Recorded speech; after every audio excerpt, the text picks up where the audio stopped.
Beleza? Tranquilo? Olha só, estamos aqui então para tratar o tema Estatuto dos Congressistas ou Estatuto dos Parlamentares. Cada livro vai chamar de um jeito. Tem livro que chama apenas imunidades. Mas na verdade, imunidades é um tema que está abarcado nesse tema maior, que é o chamado Estatuto dos Congressistas.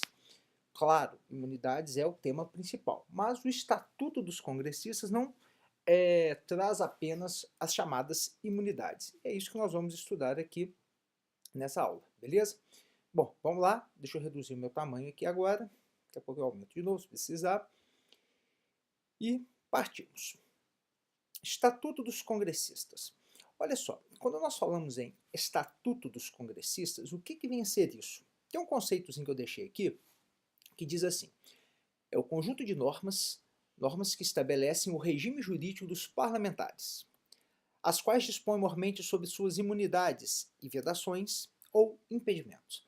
Queridos, observe o seguinte, quando nós falamos em estatuto, quando nós falamos nos agentes públicos, os agentes públicos são regidos por estatutos. Então nós temos lá, por exemplo, o Estatuto dos Servidores Públicos da União, o Estatuto da Magistratura, e nós temos, consequentemente, o Estatuto dos Parlamentares. Bom, diferente do Estatuto dos Servidores Públicos, por exemplo, o Estatuto dos Parlamentares ele tem assento constitucional. Então, o que vem a ser esse Estatuto dos Parlamentares? Um conjunto de normas jurídicas, no caso, normas jurídicas constitucionais, que versa sobre a atividade parlamentar, que traz as disposições sobre o exercício, as prerrogativas, as proibições e as consequências, caso haja desrespeito, que serão impostas aos parlamentares. Então o Estatuto dos Congressistas ele vem a ser esse conjunto de normas que dispõe justamente sobre a atividade parlamentar, as prerrogativas, as proibições e as consequências caso haja desrespeito aos impedimentos e vedações, consequência como a perda do mandato, em virtude de quebra de decoro parlamentar, ainda para exemplificarmos. Vamos dar sequência aqui, queridos? Bom, dentro do Estatuto dos Congressistas, o que acontece?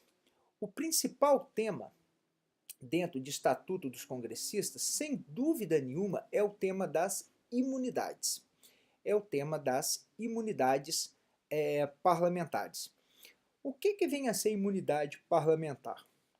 Vamos pegar aqui um conceitozinho básico que diz assim, a imunidade parlamentar blinda certos atos praticados pelos parlamentares, impedindo que o mesmo deem origem, que os mesmos, faltam essa, deem origem às consequências jurídicas que normalmente ocorreriam se não houvesse a imunidade.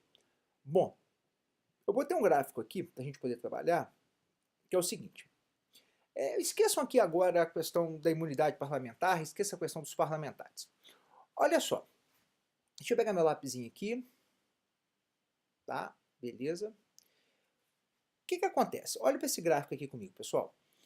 Quando eu tenho, isso aqui descreve mais ou menos o seguinte, eu tenho a norma jurídica descreve alguns fatos da vida, e se ocorre esse fato, a norma incide e leva a uma consequência jurídica. Claro, nem todos os fatos da vida estão descritos nas normas jurídicas. Andar pela rua, por exemplo, é um fato que não tem descrição nenhuma em norma jurídica, consequentemente, não há consequência jurídica. Mas alguns fatos estão descritos nas normas jurídicas, como, por exemplo, se eu mato alguém, tem descrição na norma jurídica. Se eu obtenho renda, tem descrição na norma jurídica. E se há descrição na norma jurídica, isso pode levar a uma consequência jurídica. Então, quando há um fato, e esse fato tem descrição na norma, o que acontece? A norma incide sobre o fato, e daí eu tenho uma consequência jurídica, que é pagar, entregar, responder a um processo, sofrer uma pena privativa de liberdade, enfim, a consequência jurídica descrita na norma. Bom, isso aqui é o desenrolar que normalmente nós encontramos. Só que é o seguinte, quando nós falamos aqui em imunidades, e não necessariamente apenas a imunidade parlamentar, mas quando nós tratamos do tema imunidade, para que você compreenda, a imunidade ela é uma blindagem constitucional. O que é isso? A Constituição descreve no seu texto certos fatos, impedindo assim que a norma jurídica que normalmente incidiria naquele fato tenha incidência. Por exemplo, a imunidade tributária, porque a imunidade, aqui a gente vai tratar da parlamentar, mas nós temos a imunidade tributária. A imunidade tributária. A imunidade tributária, pensemos na imunidade tributária dos templos religiosos. Se você é proprietário de um imóvel na área urbana, esse é o fato, proprietário de imóvel na área urbana. O que acontece? Incide a norma jurídica que diz que eu tenho obrigação de pagar o IPTU. Incide sobre o fato. Consequência disso é o dever de pagar o imposto predial territorial urbano. Entretanto, se a propriedade desse imóvel é de uma igreja, seja um templo para culto de qualquer religião, o que acontece? A Constituição, ela descreve no seu texto, consequentemente, a Constituição ela vai imunizar esse fato. Ao imunizar esse fato, a Constituição impede que a norma jurídica que normalmente incidiria ali tenha incidência. Ela, não incide. E se ela não incide, porque há ali uma blindagem constitucional, não há consequência jurídica de ter que pagar o tributo. Bom, trazendo isso aqui para a nossa seara de estudo, que é a seara da imunidade parlamentar, o que nós vamos perceber? Vamos perceber o seguinte, pensemos aqui nos crimes de injúria, calúnia e difamação. Se é praticado um fato que gere a incidência da norma da calúnia, injúria ou difamação, eu tenho a consequência. Agora, para os parlamentares, a gente vai estudar isso daqui a pouquinho, eles têm uma chamada imunidade material, por palavras, opiniões e votos. Então, as palavras e opiniões dos parlamentares, embora sejam fatos tipicamente descritos nas normas jurídicas que tratam dos crimes contra a honra, não sofrerá esse fato a incidência do Código Penal justamente porque as palavras e opiniões e votos dos parlamentares estão blindadas, imunes à incidência dessa norma. Nós vamos ver os casos, vamos ver que não é para qualquer tipo de situação. Queridos, entenda uma coisa. A imunidade parlamentar, vou aumentar aqui para a gente conversar melhor. A imunidade parlamentar, ela, além de blindar os fatos, impedindo que a norma ordinária incida sobre esse fato e leve à consequência jurídica, em muitos casos, essa blindagem, a imunidade, ela também vai fazer o quê? Além de impedir a incidência, porque blindou, a imunidade vai indicar um outro caminho. Então, por exemplo, se você, que consequentemente não ocupamos um cargo de parlamentar, vai ficar aqui no nosso exemplo, viermos a cometer um delito, onde nós seremos julgados? Seremos julgados onde a norma ordinariamente indica. No caso aí, dependendo do delito, o juízo de primeira instância é onde nós seremos julgados. Agora, em sendo parlamentar, o fato por ele praticado está blindado. Consequentemente, aquela norma que manda que ele seja julgado no juízo de primeira instância não incidirá. Então a Constituição já impediu a incidência. Só que além de impedir a incidência, ela vai indicar um outro caminho, ou seja, onde ele será julgado. E justamente aí vai aparecer um dos temas importantes aqui que nós estudaremos, que é o foro por prerrogativa de função. Beleza? Então, imunidade, blindagem e blindagem com nova indicação de procedimento.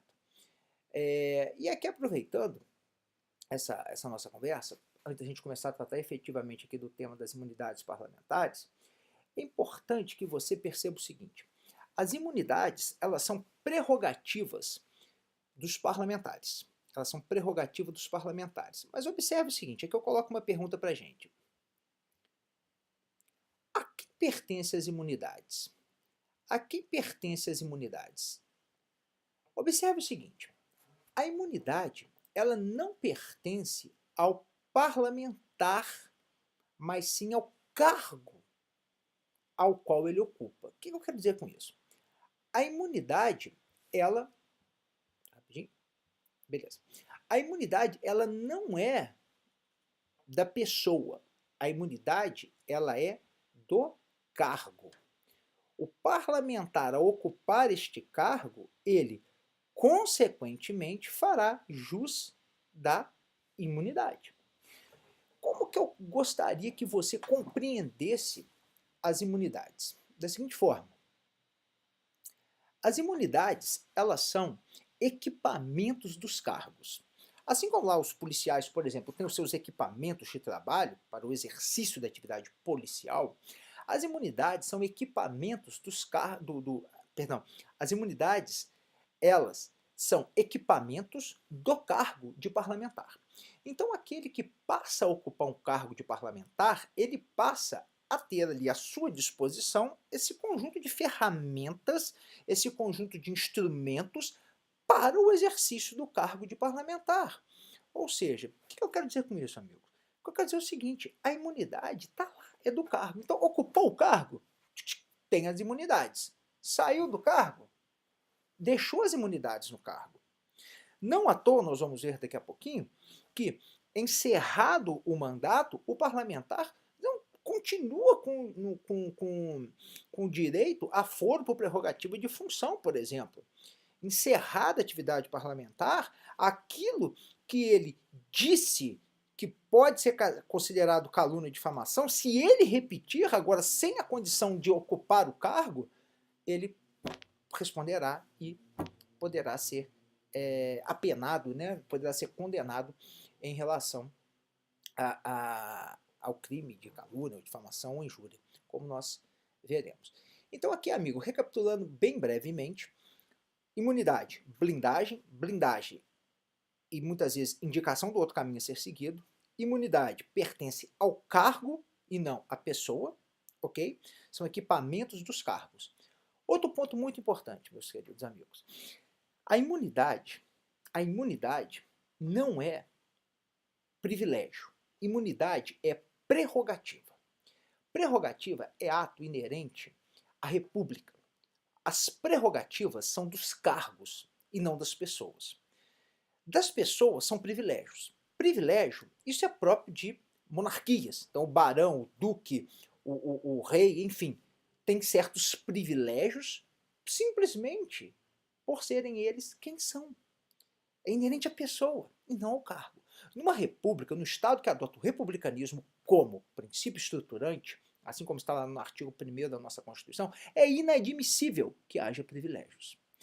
Bom, Marcos, mas como é que eu vou saber quando eu estou diante de uma prerrogativa ou de um privilégio? Primeiro, numa república é inadmissível a existência de privilégios. Daí já vem o equivocado termo foro privilegiado. Por isso que o termo correto é foro por prerrogativa de função. Beleza. É simples, se você quiser fazer uma análise crítica. Se aquela prerrogativa ela é indispensável para o melhor e correto exercício da atividade, ela é uma prerrogativa. Imagina se os parlamentares não pudessem usar as palavras para realizarem denúncias, já que a atividade de fiscalização é atividade típica do parlamento. Imagina se eles não pudessem fazer o uso das palavras, emitir opiniões, que fulano furtou, que fulano tá praticando atos de corrupção e etc. Ora, meus amigos, eles não desenvolveriam adequadamente a sua atividade parlamentar. Agora, pensem comigo. Quando a prerrogativa nada tem a ver com o exercício do cargo, ora, aí eu tenho um privilégio. Então pensemos, por exemplo, no auxílio educação. Vamos pegar aqui o exemplo de outros cargos. Auxílio educação. O camarada recebe, por estar naquele cargo, uma verba extra que é auxílio educação, para que ele custeie a educação do seu filho. Observe o seguinte: isso é uma situação nitidamente de privilégio. É claro que receber uma verba para eu custear a educação do meu filho me dará uma certa tranquilidade, mas não é disso que se trata. O que se trata é essa vantagem, objetivamente falando, diretamente falando, traz um melhor exercício da atividade? Não. Então isso é privilégio. E privilégio não deve ser admitido no Estado democrático de direito. Um Estado que adota o republicanismo como um dos seus princípios estruturantes. Então, ao tratarmos aqui do tema imunidades, nós estamos tratando de quê? Nós estamos tratando de equipamentos republicanos que pertencem aos cargos. Claro, quando há o abuso, o mau uso desses equipamentos, haverá a responsabilização, como nós veremos adiante. Então vamos dar sequência aqui. Então pertence ao cargo, como eu havia falado com vocês, só volta aqui. Então a imunidade parlamentar, ela blinda certos atos praticados pelos parlamentares, impedindo que os mesmos dêem origem às consequências jurídicas que normalmente ocorreria se não houvesse a imunidade. Além, você pode completar aí, de indicar um novo caminho, como por exemplo na imunidade do foro de prerrogativa por função. A imunidade é inerente ao cargo de parlamentar. Qual é a finalidade básica da imunidade? A finalidade básica dela é essa aqui, meus amigos. Garantir a independência do poder legislativo frente aos outros poderes. Então, quando nós falamos aqui em imunidade, nós estamos querendo dizer o seguinte: a finalidade da imunidade não é sacanagem, não é o mau uso, mas simplesmente dar ao Poder Legislativo, aqui falando das imunidades parlamentares, dar ao Poder Legislativo o poder da independência frente aos outros poderes, para que ele haja de forma independente frente ao Executivo, frente ao Judiciário.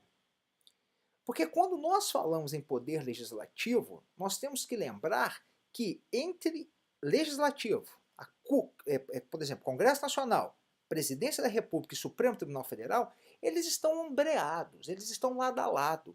Nenhum ali é superior ao outro.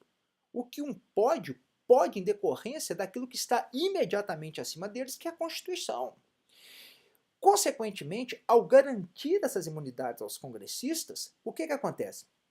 O que se quer é dar independência ao legislativo, para que o parlamentar bata de frente, por exemplo, em relação a questões inerentes ao próprio poder judiciário, ao próprio poder executivo, que ele tenha liberdade de expressar e, consequentemente, dar a liberdade ao legislativo de realizar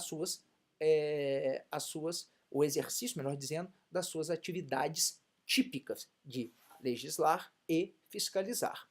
Então, essa vem a ser a finalidade das imunidades. É justamente eu dou prerrogativas, dou esses instrumentos aos parlamentares e, consequentemente, esse agente público parlamentar, que é o que ocupa os cargos no legislativo, ele passa a exercer e permitir que o legislativo atue de forma independente, realmente independente frente aos demais poderes. Bom, a gente para aqui essa primeira parte e a gente retoma